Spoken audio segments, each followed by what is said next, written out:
नमस्कार दोस्तों, एक बार फिर से आप सभी का स्वागत है मेरे YouTube चैनल पर।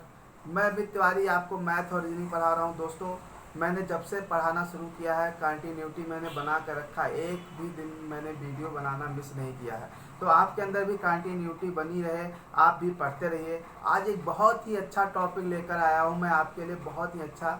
Figure counting. फिगर काउंटिंग को मैं दो पार्ट में पढ़ाऊँगा। पहले पार्ट में मैं ट्रायंगल से रिलेटेड क्वेश्चन और दूसरे पार्ट में मैं स्क्वायर यानी वर्ग और रेक्टेंगल मतलब आयत से जो फिगर काउंटिंग के क्वेश्चन आते हैं उसको मैं बताऊंगा।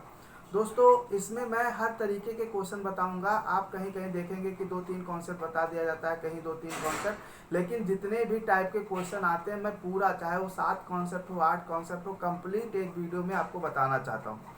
और पेपर में आए हुए, एग्जाम में आए हुए क्वेश्चंस को भी लगवाऊंगा। तो चलिए स्टार्ट करते हैं, देखते हैं दोस्तों। देखिए, सबसे पहले कोई ट्रिक होती नहीं है। ट्रिक जो बनती है हमारे कॉन्सेप्ट से बनती है, हम खुद ही ट्रिक बनाएंगे।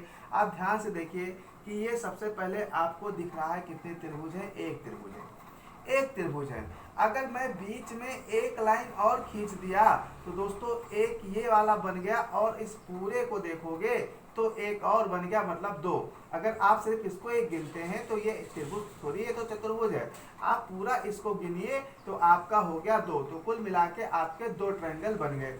अगर आप यहाँ पर एक लाइन और खींच देते हैं, यहाँ पर देखिए, तो आपको काम क्या करना है, आधार रेखा काउंट कीजिए, 1 2 3। ये आपके 3 बेस दिए हैं, मतलब 3 ट्रायंगल हो गए। तो हमने समझ लिया कि हमें इसमें क्या करना है, बेस काउंट करना है। हमारा ट्रिक बन गया। अब ध्यान से देखिए, अगर ये हॉरिजेंटल लाइन ना होकर ये लाइन हम परपेंडिकुलर ड्रॉ करें, या ऊपर से हम नीचे की तरफ आए, शीर्ष से नीचे बेस की तरफ, जैसे हमने एक लाइन ये खींच दिया दोस्तों, बिल्कुल आप समझिए। तो अब हम यहाँ पर ध्यान से देखते हैं तो हमको दिखाई दे रहा है कि नहीं, ये एक है और एक ये है, दो, यही दिखाई दे रहा है। लेकिन आप देखिए ध्यान से, ये बड़ा वाला भी एक ट्रायंगल और है, यानी यहाँ पर 3 है। तो हमें एक छोटे से क्वेश्चन से अब फार्मूला हम बना लेंगे कि सेटिस्फाई कैसे हो रहा है। 1 और 2 हमने गिना, और 1 और 2 मिलाकर 3 लिख दिया। अगर हम क्या करते हैं, हम इस ट्रायंगल को बनाते हैं और इसमें हमने ऐसे लाइन खींच दिया। अब हम इस किसे कैसे कैसे कैसे काउंट करें, 1 2 3 लिखा, तो हम इसको जोड़ लेंगे 1 2 3 और हमारा आ गया 6। अगर हमने यही 4 कर दिया है, ध्यान से देखिए, कोई दिक्कत नहीं है, आप समझते जाइए। आप बहुत ही स्पीड से लगाएंगे और गलती की कोई चांस ही नहीं है। यहाँ पर 1 2 3 4, यहाँ पर आपने लिखा 1 2 3 4, आपने जोड़ लिया 3 3 6 4 10, तुरंत आंसर आपका आ गया। अब दोस्तों क्या करें, अगर हम मान लेते हैं कि यहाँ पर एक लाइन और खींच दी गई है, तो दोस्तों देखो 6 यहाँ बना है और 6 यहाँ बनेगा, एक ही जैसा। देखो बेस दोनों का समांतर है, जितने खंड यहाँ उतने खंड यहाँ, तो 6 यहाँ बना था, 6 यहाँ, तो कुल मिला के आपका बन जाएगा 12। आप इस चीज़ को ध्यान रखिए कि अगर एक बार नीचे 6 बना है, ऐसी दो लाइन है, तो यहाँ पर 12 बनेगा।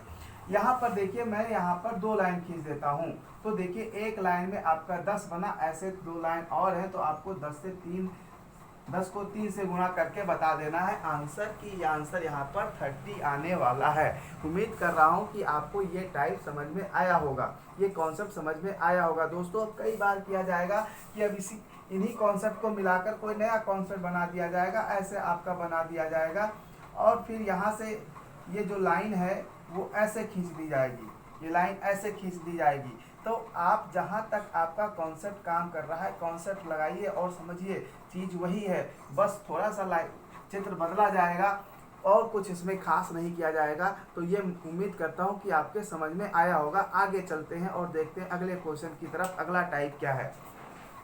दोस्तों, अगले टाइप की तरफ चलते हैं और देखते हैं अगला टाइप क्या। उम्मीद कर रहा हूँ कि आपके समझ में आ रहा होगा और आप इंजॉय कर रहे होंगे।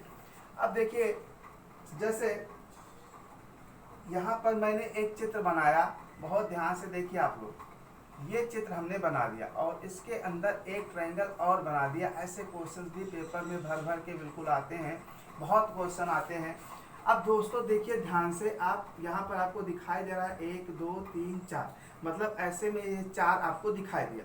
लेकिन ये 4 के बाद एक बड़ा वाला, तो वो हो गया मिला के कितना, 5। तो अपने को बस ध्यान क्या देना है कि ये जो अंदर का एक त्रिभुज बना, इसने 4 बनाया। अंदर का त्रिभुज जो बना वो कितना बनाया, 4 और एक तो हम बाहर का गिनते ही हैं बाद में, तो हमारा हो जाता है 5। अब ये चीज़ जब हमने ध्यान दे दी कि अंदर वाला त्रिभुज 4 बना रहा है और बाहर का एक मिला के 5 हो जाता है, तो अब हमारा ये ट्रिक बन गया। अब हम क्या करेंगे, ध्यान से देखिए, यहाँ पर एक हमने ऐसा चित्र बनाया और ये ऐसा एक त्रिभुज बनाया और उसके बाद एक त्रिभुज हम इस तरीके से बना देते हैं। तो अब हमें पता है कि अंदर वाला त्रिभुज बनाता 4, तो ये बनाया 4, इसके बाद ये वाला त्रिभुज बनाया 4 और बाद में एक बड़ा वाला हमने जोड़ दिया, हमारा आंसर कितना आ गया 9। तो ये बहुत ही आसान हो गया, एक बार आप कॉन्सेप्ट समझ जाएंगे तो कोई दिक्कत नहीं होगी। ये वाला 4 बनाया, 1 2 3 4, अगर मैं इसको मिटा दूँ तो ध्यान से देखिए अंदर वाला भी 4 बना रहा है और एक बाद में बाहर का काउंट कर लेंगे। तो ये बहुत ही आसान था। आगे चलिए देखिए एक क्वेश्चन और समझ लेते हैं हम, एक क्वेश्चन और समझते हैं। ये हमने बनाया, ऐसे क्वेश्चन पेपर में बहुत भर भर के आते हैं, तो आप इनको पढ़ते रहिए, देखते रहिए कैसे किया जाए। देखिए अब कितना आसान है आपके लिए। आप ऐसे 3 बने हुए हैं, तो 4 3 12 और एक बाहर का हो गया 13। आप बताइए इतना जल्दी आप पेपर में काउंट कर सकते हैं? आप 10 बार गिनेंगे, आपसे गलती होगी, कभी ये छूट गया, आपके दिमाग में आएगा कि कहीं वो वाला तो नहीं छूट गया, फिर से आप गिनोगे, तो इसमें आपका समय बहुत ही खराब जाता है और आपसे गलत होने के चांस भी होते हैं। लेकिन अगर एक बार आप सीख गए हैं तो गलती होने के चांस कम होते हैं। तो इन जो ट्रिक को आप कॉपी कलम में ज़रूर लिखिए और पेपर में जाने के एक दिन पहले रिवीजन करके ज़रूर जाइए, नहीं तो आप भूल जाएंगे। आप सोच रहे हैं कि आप ऐसे देख रहे हैं मोबाइल लेकर आराम से लेटे हुए हैं और आपको तैयार हो जाएगा, अभी तो तैयार हो जाएगा लेकिन बाद में आप भूल जाएंगे। आगे चलते हैं, देखते हैं अगले क्वेश्चन की तरफ। अगला क्वेश्चन हमारा कैसा है दोस्तों, उसके बाद में क्या है कि मान लेता हूं कि इस तरीके से बन गया है ये चित्र। तो अगर इसमें काउंट करना है तो ये तो बहुत आसान है, 1 2 3 4 5 6, ये अंदर वाला तो त्रिभुज है नहीं, 6 हो गया। और देखो दोस्तों बहुत ध्यान से, जहाँ तक काम चले चले, जहाँ ना चले वहाँ तो उतना कॉन्सेप्ट है ही। एक ये बड़ा वाला चित्र यहाँ पर और एक ये वाला बड़ा वाला चित्र यहाँ पर, तो इसमें बनेंगे 8। इसमें बनेंगे कितने, हमारे 8 बनेंगे। यहाँ पर हमारा 8 बनेगा, इसको हमें ध्यान में रखना है दोस्तों। आगे देखिए जो मैं बता रहा था अभी, उसमें मैं और कंटिन्यू करना चाहता हूँ।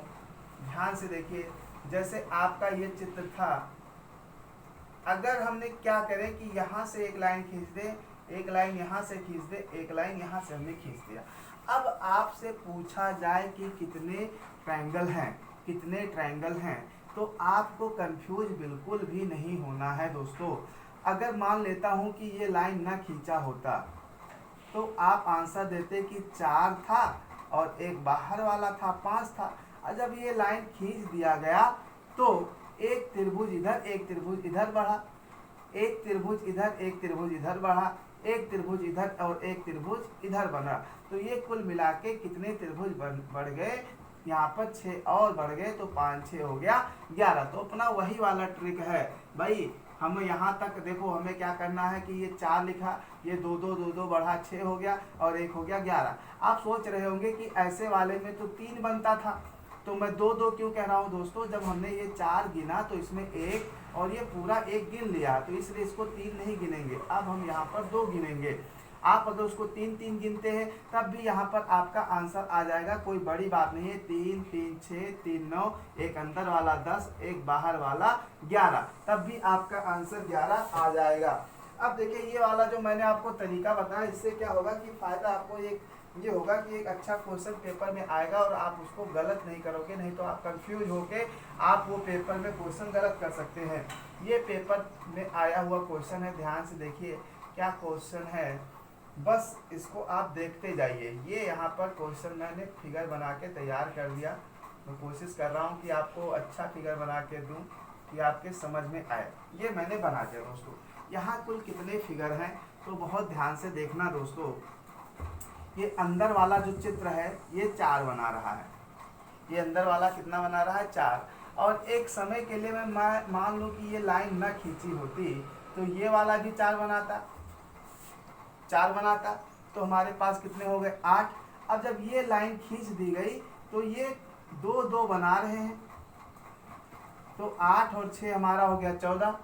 और एक बड़ा वाला, तो हमारा हो गया कितना 15। अब ये आपके पास 15 हो गया। फिर से मैं आपको सिखाता हूँ कि मान लो ये लाइन ना खींची होती तो आपका वही पुराना वाला ट्रिक है ना, पुराना वाला ट्रिक है कि भाई इतना हमारा 9 हो जाता था, हमने बनाया है। अब देखिए पहले भी, तो अगर हम ये लाइन खींच देते हैं तो भैया दो दो ट्रायंगल और बढ़ गए तीनों में, और यहाँ पर 2 3 6 और हमारा 9 6 कितना हो गया 15। ये काउंट करना आपके लिए काफ़ी आसान हो जाता है यहाँ पर।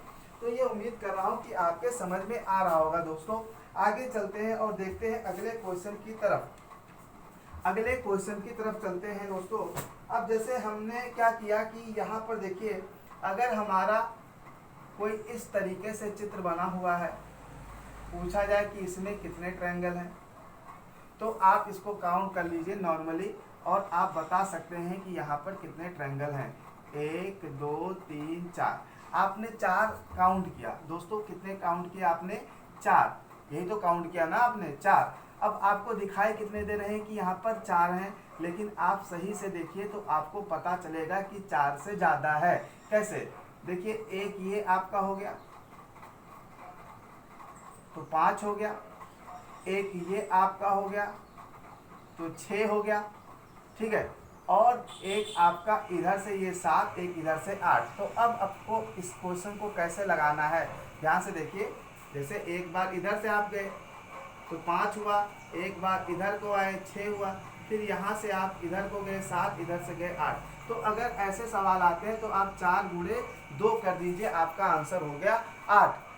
आगे ध्यान से देखिए, जैसे बिल्कुल मैं आपको कंफ्यूज नहीं करूँगा, मैं कॉन्सेप्ट भी बताऊँगा और ट्रिक भी बताऊँगा। अगर आपने ऐसे लिखा है 1 2 3 4 5 6, तो आप 6 गुणे 2 कर दो, आपका आंसर आ गया 12। अगर आपने ऐसे बना रखा है, बहुत ध्यान से देखिए दोस्तों, बहुत आसान है, बस आपको कॉपी में लिख लेना है। कॉपी में नहीं लिखेंगे तो आप भूल जाएंगे। 1 2 3 4 5 6 7 8 और ये 8 गुणे 2, आपका आ गया आंसर 16। तो ये बहुत ही आसान होता चला जा रहा है। हम देख रहे हैं कि काफ़ी आसान होता चला जा रहा है, कोई दम ही नहीं। अगर मैं कहूँ कि इसमें भी मैं एक ऐसे बना देता हूँ, पेपर में तो भाई कुछ भी पूछा जा सकता है। मान लो ये नहीं पूछा गया, पूछा ही जा सकता है। तो देखिए दोस्तों, ऐसा 16 यहाँ बना था तो 16 अंदर उसके अंदर भी बनेगा। तो हम 16 गुणे 2 और हम आंसर बता देंगे कितना हो गया 32। अगर इसमें ऐसा 3 बन जाए तो 16 3 48, कुछ है ही नहीं उसमें। तो ये आपको उम्मीद कर रहा हूँ कि समझ में आ रहा है, आप इंजॉय कर रहे होंगे। बहुत ही अच्छे तरीके से मैं बता रहा हूँ कि आपने क्या किया। 6 दूनी 12, 8 दूनी 16, अब ये 2 बन गए तो 16 दूना 32 हो गया। तो उम्मीद कर रहा हूँ यहाँ तक आपके समझ में आया होगा। आगे चलता हूँ, देखता हूँ अगले क्वेश्चन की तरफ। दोस्तों, ऐसा पेपर में कई बार क्वेश्चन आया हुआ है। देखिए, अगर ऐसा क्वेश्चन आ जाए पेपर में, तब आप क्या करेंगे, ये देखिए ध्यान से। ऐसा क्वेश्चन पेपर में आ गया तो आपने देखा कि 1 2 3 4, 4 इधर है, 1 2 3 4 इधर है, तो 4 दूनी 8 और फिर 4 दूनी 8, आपने बता दिया आंसर हो गया 16। लेकिन यहाँ पर आपका गलत हो जाएगा दोस्तों, ध्यान से देखना। ये वाली जो ट्रायंगल है, ये एक ट्रायंगल, ये तो बीच में जो पॉइंट है इसको भी ध्यान देना। और इधर से देखिए तो एक वाली ट्रायंगल ये, तो 16 2 18 हो गया। तो जो बीच में पॉइंट है उसको भी काउंट करना है। ध्यान से देखिए, अगर मैं इसको और आगे बढ़ा देता हूँ, और आगे मैंने बढ़ा दिया, तो ध्यान से देखिए, फिर आपको यहाँ पर 1 2 3 4 मिला, 4 मिला आपका। तो आपका कितना हो गया 4 3 12, आपका 4 3 12 हो गया। आपको सीधा सीधा 12 देखो यहाँ पे, 4 दूनी 8, 4 दूनी 8, 4 दूनी 8, तो ये आपका 8 8 हो गया। तो 8 3 24 टोटल बन गए। अब दोस्तों देखना, एक पॉइंट यहाँ पर है तो 25, एक पॉइंट यहाँ पर है 26, एक पॉइंट यहाँ पर है 27, एक पॉइंट यहाँ पर है 28 फिगर बनेंगे। तो ये बहुत ही 28 ट्रायंगल बनेंगे। इसको आपको ध्यान से देखना होगा कि एक यहाँ बना, फिर एक यहाँ, तो बीच के पॉइंट को भी गिन लीजिए, 1 2 1 2, और आंसर बता दीजिए। तो उम्मीद कर रहा हूँ कि आपके समझ में आ रहा होगा। आपको कॉपी में नोट करना है, लिख कर रखना है दोस्तों। पेपर के में एग्जाम देने जाने के पहले ज़रूर देख के जाइएगा। एक क्वेश्चन तो आता ही आता है, अगर कुछ नहीं आया तो एक तो आएगा ही, उसकी तो गारंटी है। आगे चलते हैं दोस्तों, देखते हैं अगले क्वेश्चन की तरफ। अगला क्वेश्चन क्या है, कैसे क्वेश्चन आते हैं पेपर में। देखिए दोस्तों, एक क्वेश्चन इस टाइप का आता है, इसको भी मैं समझाऊंगा, बिल्कुल आप परेशान मत होइए। जैसे यहाँ पर लाइन खींच दिया गया, ये लाइन खींच दी गई, ठीक है।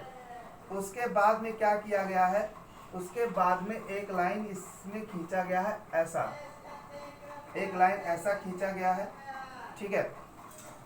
और उसके बाद में दोस्तों एक लाइन ऐसे खींच दिया गया है, इसको ऐसे मिला दिया गया है और ये चित्र बन गया। इसमें आपसे पूछा जाएगा कि कितने त्रिभुज हैं, इसमें आपसे पूछा जाएगा कि कुल त्रिभुज कितने हैं। तो इसको काउंट करने में आपको काफ़ी दिक्कत होगी। देखिए कैसे, 1 2 3 4 5 6 7 8 9, आप 9 काउंट कर पाए। अब बहुत ध्यान से देखना, मैं काउंट कर रहा हूँ, फिर मैं ट्रिक भी बताऊंगा। ये देखिए, इसको ये बाहर ये पूरी तरीके से आपको काउंट करना है। तो एक ये हो गया, तो 9 1 10 हो गया। अब आप ध्यान से देखना, एक ट्रायंगल आपका यहाँ बन रहा है, ये आपका हो गया 11। अब ध्यान से देखना, मारकर बस देखते जाओ, ये एक ट्रायंगल यहाँ पर हो गया, आपका हो गया 12। अब क्या कोई ट्रायंगल छूट रहा है, कोई ट्रायंगल क्या आपसे छूट रहा है? तो हाँ, एक ट्रायंगल आपका यहाँ पे छूट रहा था दोस्तों। ध्यान से देखना, ये वाला आपने नहीं काउंट किया, ये एक तो काउंट कर लिया था, लेकिन ये वाला एक ट्रायंगल आपने नहीं काउंट किया था, तो ये हो गया 13। तो ये आप सोच रहे होंगे कि अब ये बार बार इतना जरूरी थोड़ी है कि पेपर में आपको दिमाग में रहे। आप हो सकता है कि पेपर में आप भूल जाए। यहाँ पर तो मैंने सिखा दिया आपको काउंट करना, 1 2 3 9 दिख रहा था, आप ध्यान से देखना 9 दिख रहा था। एक ये आपका हो गया 10, एक ये पूरा गिना 11, एक यहाँ से ये बन रहा है 12 और एक यहाँ से बन रहा है 13। तो ये 13 आपने यहाँ पर गिन लिया, लेकिन पेपर में आपको दिक्कत होगी। तो बिल्कुल दिक्कत हो ही नहीं सकती है। मेरे पढ़ाने के बाद भी अगर आपको दिक्कत होगी दोस्तों, तो फिर रीजनिंग आपको कोई नहीं सिखा सकता। मैंने बहुत ही अच्छे तरीके से जो भी चैप्टर पढ़ाया आप देखते जाइए। अभी मैं आपको डाइस पढ़ाऊंगा, जो लोग वीडियो के क्वेश्चन नहीं कर पाते थे, डाइस देखिएगा कितना आसान हो जाएगा। बस आपके दिमाग में फिगर बैठाना होता है। ध्यान से देखिए, इसका भी ट्रिक है, ऐसा नहीं है कि ट्रिक नहीं है किसी भी चीज़ का। हम आपके कठिन कामों को आसान बनाते हैं, हमारा काम ही है लोगों के कठिन कामों को आसान बनाना। तो ध्यान से देखिए दोस्तों, ये मैंने जो चित्र बनाया था उसको एक बार मुझे ध्यान से देखना होगा कि मैंने कितने लाइन खींचे थे। मैंने खींचे थे, हाँ, 1 लाइन और 2 लाइन, मैंने 2 लाइन खींचा था। इसको थोड़ा सा ऊपर मुझे रखने दीजिए, ये मैंने कर दिया। उसके बाद मैंने ऐसे एक लाइन खींचा था, एक लाइन ऐसे खींचा था, और उसके बाद ऐसे खींच दिया था, ऐसे खींच दिया था, यही था ना। तो देखो दोस्तों, ये भी एक सममिति है, एक सिमेट्रिक फिगर है। 1 2 3 इधर से भी आ रहा है, 1 2 3 इधर से भी आ रहा है, आप इधर से भी गिनेंगे तो 3 आएगा। तो अब आपको काम क्या करना है, 1 लिखना है, 2 लिखना है, 3 लिखना है। अब इसको आपको कैसे जोड़ना है, देखो दोस्तों, सबसे पहले ये ऊपर 1 है, तो यहाँ पर इसको 1 में क्या जोड़ोगे, कुछ भी नहीं, तो हमारा 1 आया। अब आप क्या करेंगे, 1 में जब 2 जोड़ेंगे तो यहाँ पर कितना आ गया, 3। 1 में 2 जोड़ेंगे तो कितना आ गया, 3। तो यहाँ तक अब टोटल 3 बन चुका है, यहाँ तक कुल ये 3 बन चुका है, यहाँ पे देखिए ना। तो अब 3 में 3 जोड़ दिया तो आपका कितना आ गया, 6। बहुत ध्यान से देखना, 1 था, तो इस 1 में आपने इस 1 को जोड़ा तो आपका आया कितना। बहुत ध्यान से देखो, सबसे पहले आपने क्या किया, एक बार फिर से बता रहा हूँ आपको कैसे लिखना है। 1 लिखना है, 2 लिखना है, 3 लिखना है। सबसे पहले आपको 1 लिखना है। अब इस 1 में इस 2 को जोड़ोगे तो यहाँ पर आ गया 3। अब इस 3 में इस 3 को जोड़ोगे तो यहाँ पर कितना आ गया, 6। भाई 1 था, 1 में 2 जोड़ा, 3 आया। अब 3 में फिर 3 जोड़ देंगे, हमारा आ गया 6। अब इसको आप जोड़ेंगे तो आया 10। अब आप काम क्या करेंगे, नीचे से एक एक अंक छोड़कर, नीचे से एक अंक छोड़कर, ये छोड़ा, फिर ये जोड़ लिया, 10 3 13। अब आपको फिर छोड़ना है, जब छोड़ना वाला ये गया काम तो खत्म। तो ऐसा अगर 3 है तो आपका आंसर आता है 13। अब ध्यान से देखिए, आगे बढ़ते हैं, आगे बढ़ते हैं और देखते हैं कि अगर ऐसा 4 हो जाए तब क्या होगा। देखिए बहुत ध्यान से देखिए, जो भी मैं समझा रहा हूँ, मैं चाह रहा हूँ कि आपको ज़्यादा से ज़्यादा फायदा पहुँचे। 1 2 3, ये मैंने 3 खींचा, अब ये मैंने ऐसे लाइन खींच दी और उसके बाद मैंने ऐसे लाइन खींच दिया। अब खींच दिया मैंने। अब दोस्तों यहाँ से मैंने ऐसे खींचा, यहाँ से मैंने ऐसे खींचा, यहाँ से मैंने ऐसे खींचा, यहाँ से मैंने ऐसे खींचा और उसके बाद में और कुछ फिगर यहाँ पर एक ये छूट रहा है, ये मैंने खींच दिया। तो ये इस तरीके से बन गया। अब यहाँ पर बन रहे हैं कितने, 1 2 3 4। अब आपको काम क्या करना है, 1 2 3 4 लिखा, आप यहाँ 1 लिखेंगे। 1 में ये 2 जोड़ा तो यहाँ पर आया 3, 3 में ये 3 जोड़ा तो आपका आया 6, और 6 में ये 4 जोड़ा तो 10। अब आप इसको जोड़ लीजिए, 10 6 16, 3 19, 1 20। अब नीचे से एक छोड़िए तो यहाँ वाला लिखेंगे 6 26। अब ये लिखा आपने, फिर एक छोड़िए, फिर एक लिखिए, तो आपका आंसर आ गया। यहाँ पर टोटल बनेंगे 27। तो दोस्तों जब ये 3 रहता है तो 13 आता है, 4 रहता है तो आपका आंसर आता है 27, और जब 5 रहेगा तो आपका आंसर आएगा 48। आप चाहें तो आप इसको ऐसे याद कर ले, या जो ट्रिक मैंने बताया है ये लिख लें, इससे ज़्यादा इसमें नहीं आता है। तो उम्मीद कर रहा हूँ कि आज का सेशन आपको समझ में आया होगा। कल हम नेक्स्ट सेशन लेकर आएंगे, उसमें हम आयत और वर्ग के क्वेश्चन को भी बताएंगे। तो मिलते हैं नए वीडियो में। Thank you.